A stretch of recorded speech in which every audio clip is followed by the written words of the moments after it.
First of all, many thanks for the invitation. It's a great honor to represent the V&A at this fantastic gathering, but also sorry for speaking in English. I hope this is okay. You do not want me to speak in French. I guarantee it. But I'm sorry. It is an incredibly important moment for comparison across Europe. I think the point that will come up again and again today, many common challenges at an incredibly ambitious and important moment. I think the stakes are very high for us to get the relationship between research and collections right at the moment. We're all building fantastic things, and we need to learn from each other as we go. So again, sorry for language barriers. It's my fault, but that's the way life is. But the other thing we have to learn from, and I think it's already clear that this is probably the day's theme or thread all the way through, is learning from history. And at the V&A, for me, coming from a background in academia and the university and a background in Renaissance studies, coming to a great Victorian museum, I have had to learn from scratch. From day one, as a director, I've been involved in learning about my own institution. And I think that's important. We never should stop learning our own history of our own institutions. At the V&A, it's a very important moment because, especially for me, because next week I take this new position. I have been hired as the head of research, and I've done it for 2 years. And now, all of a sudden, I'm now director, will be next week, director of research and collections. And it's huge. It's a very important joining up, but it's, again, I think a moment where I have a lot to learn from other people, and I think this relationship is great. But as we're building all of these new projects at the V&A, the thing you know the film Back to the Future, I don't know what the title was in French, but the idea of going forward by looking at the past is absolutely the DNA of the V&A. The V&A is built on that idea of historic objects giving us better ways forward. It's very simple.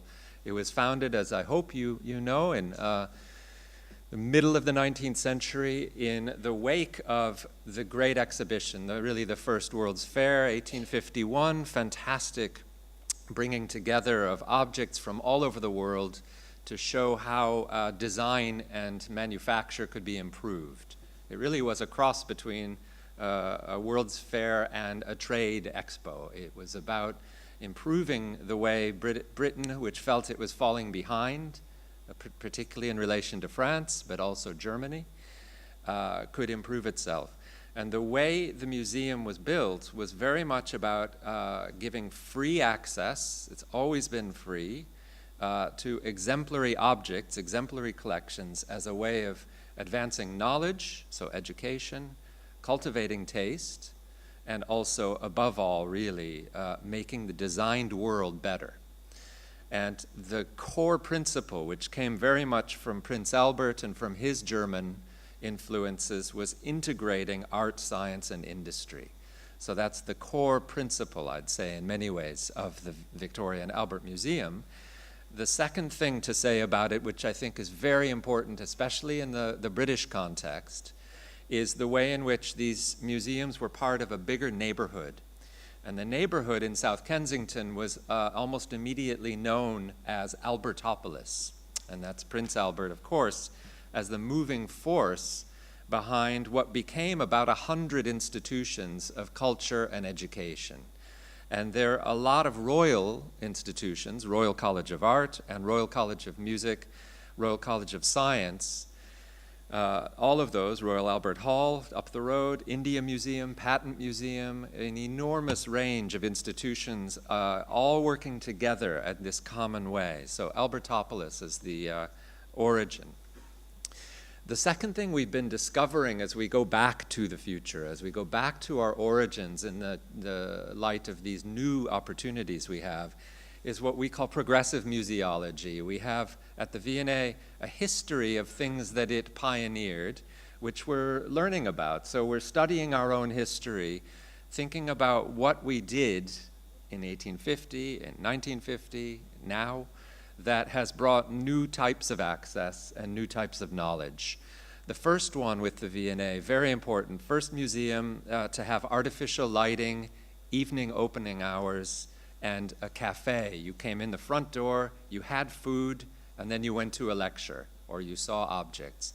And that ethos of giving access to particularly the working man and woman was very important. And you can see Oscar Wilde. The image there is very early from the museum, and you see the gas lights running right down the middle of the galleries. You see Oscar Wilde saying that he used to go to the museum every Saturday night when the museum was open late. Now it's Friday. We have our Friday late program. But Saturday night, when Oscar Wilde went, to see the handicraftsman, the woodworker, the glassblower, and the worker in metals. And it is here that the man of refinement and culture comes face to face with the workman who ministers to his joy. Okay, second, very important again for us now in the new challenges around the interface of physical and digital, is the history of reproduction technology. And the reproduction technology at the V&A, I'd say, was particularly plaster casts, cast quartz, and the photography collection. The first museum to collect photographs, first to have an inside, in-house museum photography studio. So we're studying that now as we reproduce in different forms, 3D printing, manufacturing, scanning, etc. Third one, and it's very, very core to the V&A. If you think, what is the V&A? It's a problem with the museum that the name doesn't tell you anything. Unlike the Science Museum across the street, what is the Victoria and Albert Museum?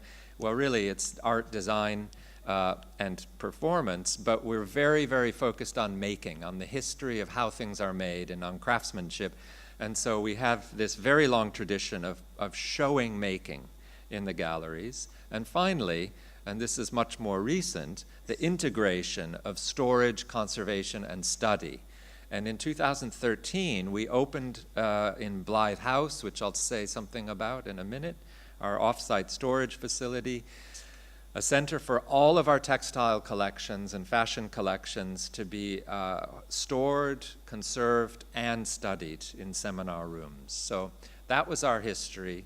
Our current profile at the moment, we have something like 20 different national collections for art, design, and performance, over 100 full-time curators, over 50 full-time conservators in the museum, something like 4 million objects in 7 departments at the moment, plus research, conservation, collections management, etc.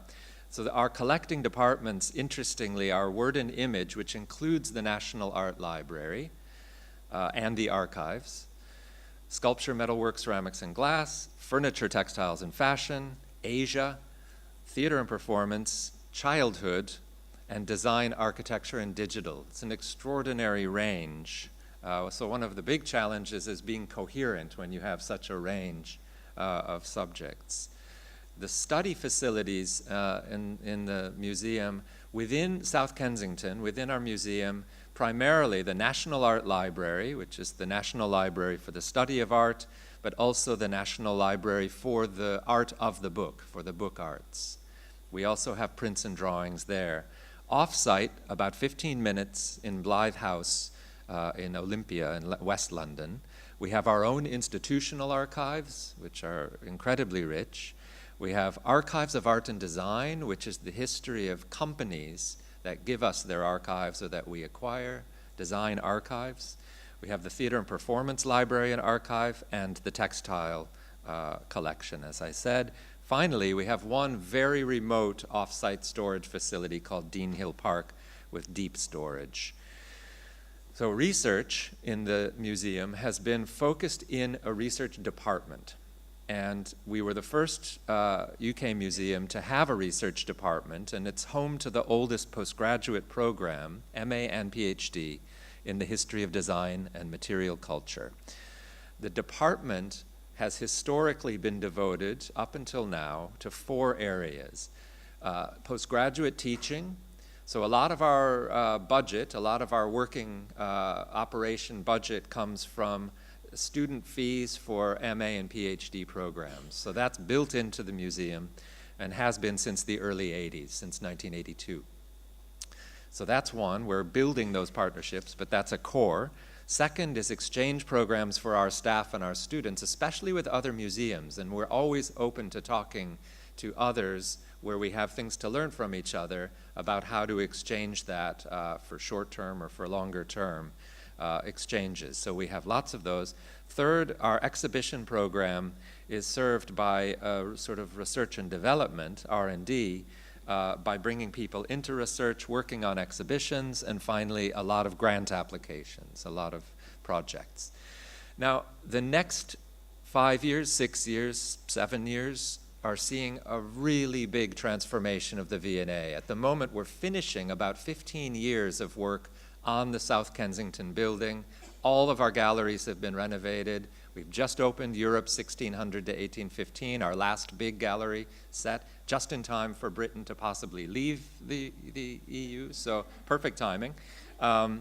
All of that is happening, and then of course our own courtyard with a very, very small pyramid and underground gallery will be opening early next year. But we're also expanding. Now that we've really consolidated, we're going very, very strongly outward with China, the first partnership with a Chinese museum. We'll have a V&A gallery in Shekou. We'll have the V&A's first satellite museum in Scotland, in Dundee. And then the three things I want to tell you about now, the V&A East, which is the site of a new museum on the Queen Elizabeth Olympic Park, the site of the London 2012 Olympics. The sale of Blythe House, so our entire in-city storage facility being sold by the government who own it, and we have to relocate.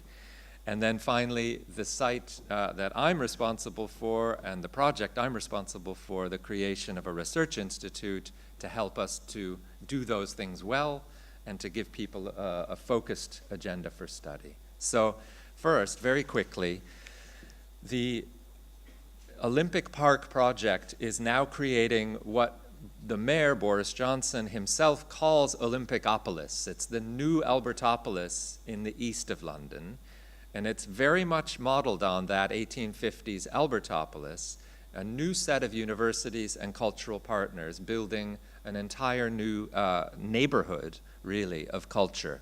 So University College London, London College of Fashion, University of the Arts, Smithsonian, Sadler's Wells, our big dance company, all moving to that site. The V&A is building a very large museum. It'll be the largest new build museum in the UK in 100 years, so huge, about 17,000 square meters.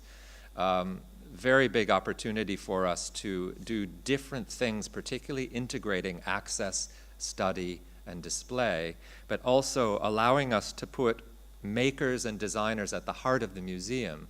At the moment, we have residencies in the V&A, maybe 2 at a time, 3 at most. We have 25 or 30 makers in the museum planned for this new site.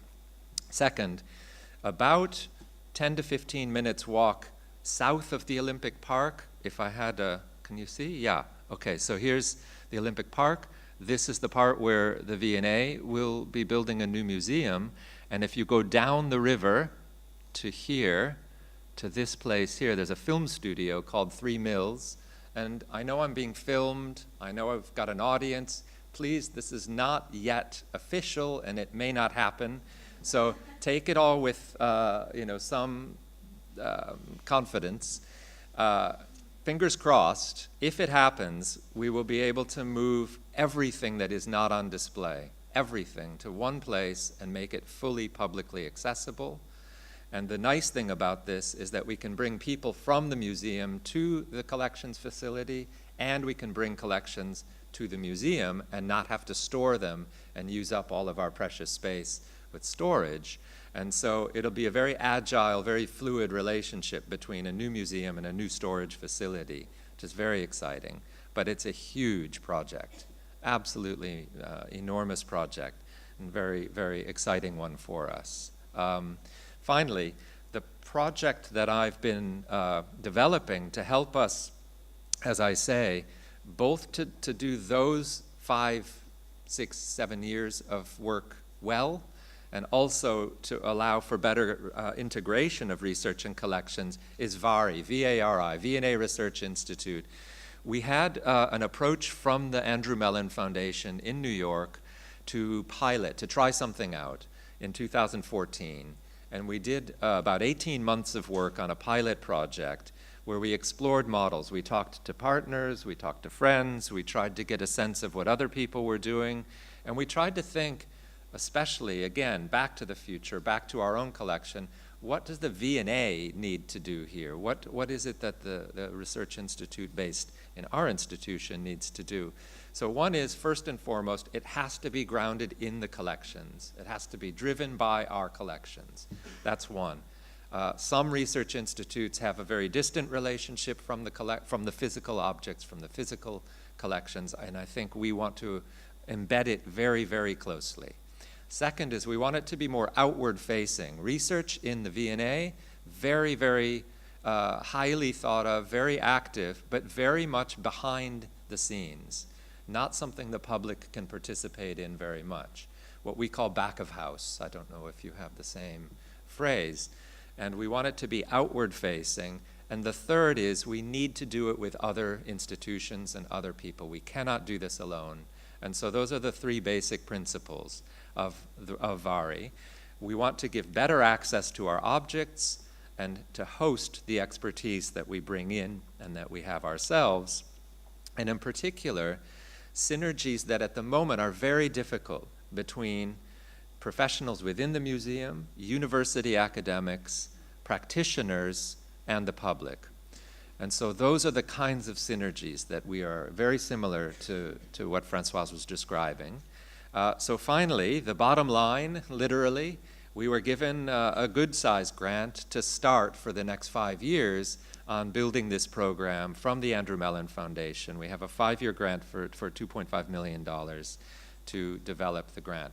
I'll skip this about the Mellon Foundation, although it is very interesting, again, that an American institution would want to invest in a British national museum. We can talk about that later. And it didn't have anything to do with my being American, I don't think, but it probably didn't hurt.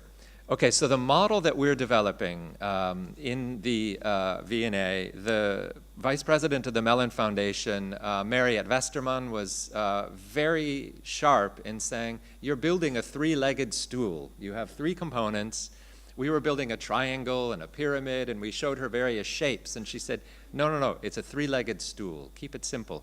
And then it turns out in our ceramics gallery, we have the studio of Lucy Ree, one of the great modern contemporary potters who moved to London from the continent. And here's her three-legged stool. So 3 parts: projects and partnerships, teaching and training, and print and digital communications. Projects and partnerships, particularly projects that are focusing on these problems of storage, display, and interpretation. The second part of that is the ability for us to bring in fellows of various kinds, both junior and senior, visiting professors, so we now have an Andrew Mellon visiting professor position, and then resident artists and designers, where we're integrating the makers with the thinkers from academia. And that's the basic goal, is creating a space where these different kinds of expertise can come together on common problems. Teaching and training, again, partly the museum's own mission of transmitting, preserving skill, very important, but also for our own purposes, a lot of what we depend on in terms of student fee, in terms of professional contributions. We are expanding our university degree programs and developing our professional training programs. That's very important for us. And finally, print and digital communications, doing a better job of developing and broadcasting these platforms for our research. I think I will skip this, except, again, you get a nice, I look happy in that picture, but I wasn't, because we were doing quilting, and I hurt myself with the needle, and I was terrible. So that's embarrassment rather than happiness. Now, the way the project is developing very quickly is through these initial projects. Half of them we specified to the Mellon Foundation, where we had identified projects where we knew that there were materials that needed to be made accessible or issues that needed to be tackled. And then 4 open projects, which we will call for proposals and invite projects from outside to help us to address those 4 challenges, really.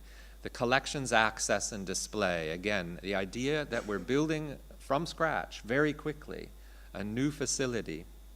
We need to know who's doing the most interesting work and what ideas people have around this. Second, digital collections. Massive problem across the board, but in our case, we have an extra interesting wrinkle, which is that we also have extremely interesting digital art collections, lots of born digital materials. So we'll focus a lot on the integration of the physical and the digital in the second. Third is how to use postdoctoral fellows, very new PhDs, to help us bring our collections out to the public. And fourth, how to integrate residencies, how to use artists in the museum.